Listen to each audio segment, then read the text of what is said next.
Hello, my name is Clive Bates. I'm former Director of Action on Smoking and Health in the UK, former senior civil servant, and now I run a consultancy. I have no conflicts of interest. I have 5 points to make about tobacco harm reduction and vaping today. The first is the basic idea, which is that most of the harm done to the body is caused by inhalation of smoke. That is the burning particulate matter and hot gases created by setting fire to tobacco and inhaling it.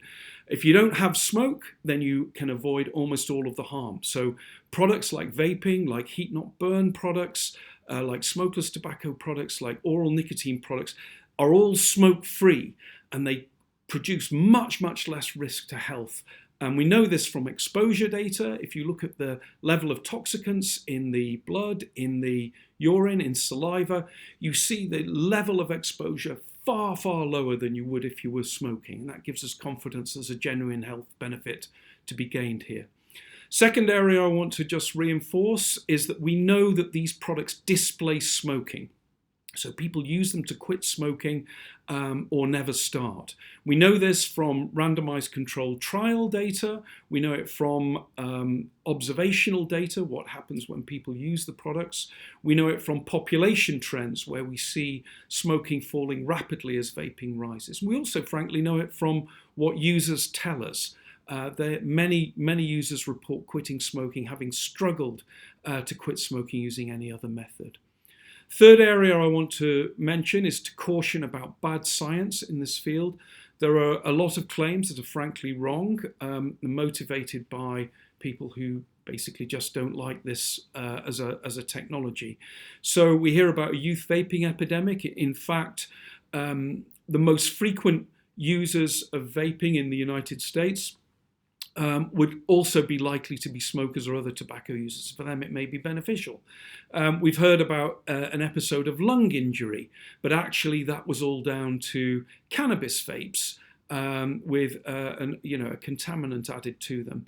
And then finally, an example, people claim there's a gateway effect. There is no evidence for that. What we see is that people who are inclined to vape are also inclined to smoke, but that's about them as a person rather than the vaping causing the smoking. Fourth area I want to discuss is the risk of doing damage through bad policy, through unintended consequences. So if you make, say, vaping products more expensive, less accessible, less appealing, if you ban the flavors, if you make the packaging ugly, if you make them less pharmacologically appealing relative to cigarettes, then the danger is that all you're doing is creating a protection of the cigarette trade. The danger is bad regulation prolongs the smoking epidemic, protects the cigarette trade, and encourages by default extra smoking. And then fifthly, I just want to raise the idea that the right way to regulate these products is risk proportionate regulation. You make the regulation tough in proportion to how risky they are. So you have high taxes for smoking, low taxes for e-cigarettes. You have bans on advertising of cigarettes, but you have controls of themes and placement of advertising for e-cigarettes.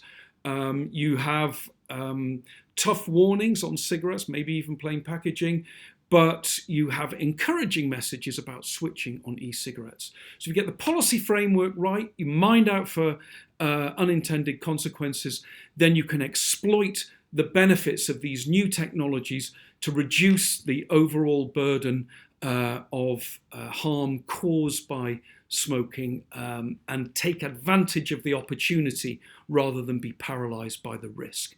Thank you very much for listening.